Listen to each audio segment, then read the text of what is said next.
Napadpad sa baryo ng mga aswang. Si David, na nabigo matapos mawala ng trabaho sa Maynila, ay nagdesisyong lisanin ang lungsod at magtungo sa probinsya upang bisitahin ang kaibigan niyang si Mika. Si Mika at ang kanyang pamilya ay nakatira sa isang liblib na baryo sa Capiz. Isang lugar na kilala sa mayamang kultura, ngunit hindi may iwasang may takot na dulot ng mga alamat na mga aswang at iba pang kababalaghan. Si David ay hindi naniniwala sa mga kwentong ito. Iniisip niya ng pagkakataon nito para magsulat ng isang artikulo at muling makabawi sa kanyang karir.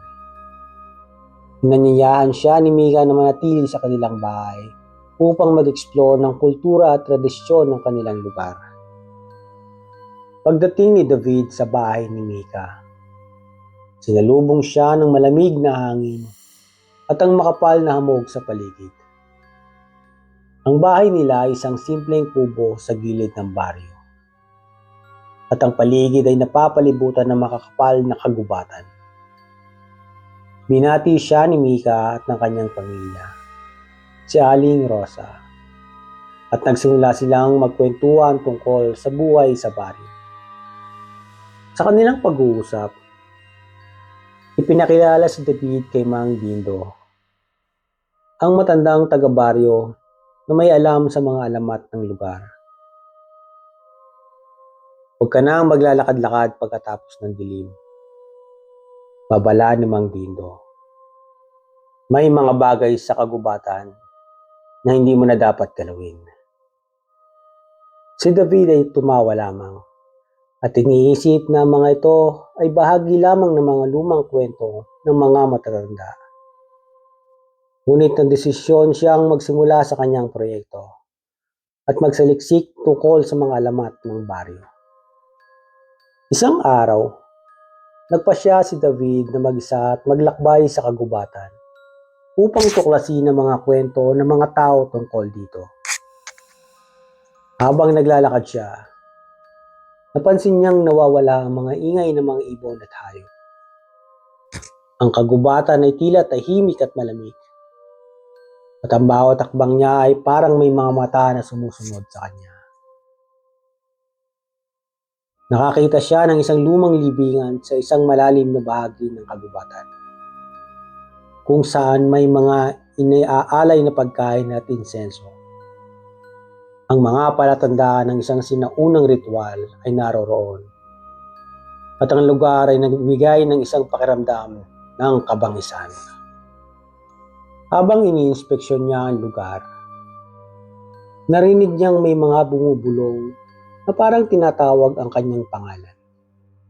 Agad siyang lumingon, ngunit walang tao. Ang malamig na hangin ay humaplos sa kanyang balat, at ang kanyang katawan ay biglang tinablan ng takot. Kinagabihan, habang nag-aayos si David sa bahay ni Mika, nakaramdam siya ng kakaibang presensya. Ang mga ilaw ng bahay ay kumikindat, at ang malamlam na liwanag ng buwan ay nagsimula nang umabot sa itaas. Bigla na lang niyang narinig ang mga kaluskos sa labas ng bahay. Parang may naglalakad sa madilim na kalsada. Lumabas siya at sinubukang hanapin kung ano ang sanhi ng ingay. Ngunit paglabas niya, nakita niya ang isang nilalang na lumulundag mula sa isang puno, papunta sa isang madilim na sulok. Ang nilalang aming malalaking pakpak, balat na kulay itim, at ang mga mata na kumikislap sa dilim. Nagmadali siyang pumasok sa bahay at sinabi kay Mika at Aling Rosa ang kanyang nakita. Ngunit tila hindi siya pinaniwalaan na mag-ina. Wala kang dapat ipag-alala. Mga alamat lang yun, sagot ni Mika. Hindi nakatiis si David at nagdesisyon siyang makipagkita kay Mang Dindo. Hiningi ni David ang mga kwento tungkol sa mga aswang at ang pinagmulan ng mga kababalaghan sa lugar. Nang magsimula ng magkwento si Mang Dindo, naisip ni David na may mas malalim pang lihim ang baryo. Ang aswang ay hindi basta-basta. Simula ni Mang Dindo. Isa itong lumang lahi na may kasaysayan sa ating baryo. Kung walang proteksyon, ikaw ay magiging susunod na biktima. Sa pag-uusap nilang yon, ibinahagi ng Mang Dindo ang isang matandang alamat tungkol sa isang pamilya na minulto ng aswang at ang mga paraan upang maprotektahan ang sarili mula sa mga ito. Dapat ay may dalang amulet o alay upang mapalayas ang nilalang. Habang nagdiriwang ang baryo ng isang pista, nagsimula ang isang serye ng mga hindi may paliwanag na kaganapan. Mga hayop na nawawala, mga tao na biglang nagkakasakit, at isang malamig na hangin na dumaan sa buong baryo.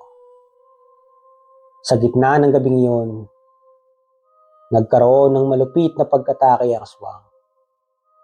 Sinubukan nilang tumakas, ngunit nahulog sila sa isang bitag. Si Mika ay inatake, at si David ay nagising na lamang sa isang madilim na lugar. Walang kalaban-laban. Ang malamig na hangin ay nagpalakas sa presensya ng mga nilalang.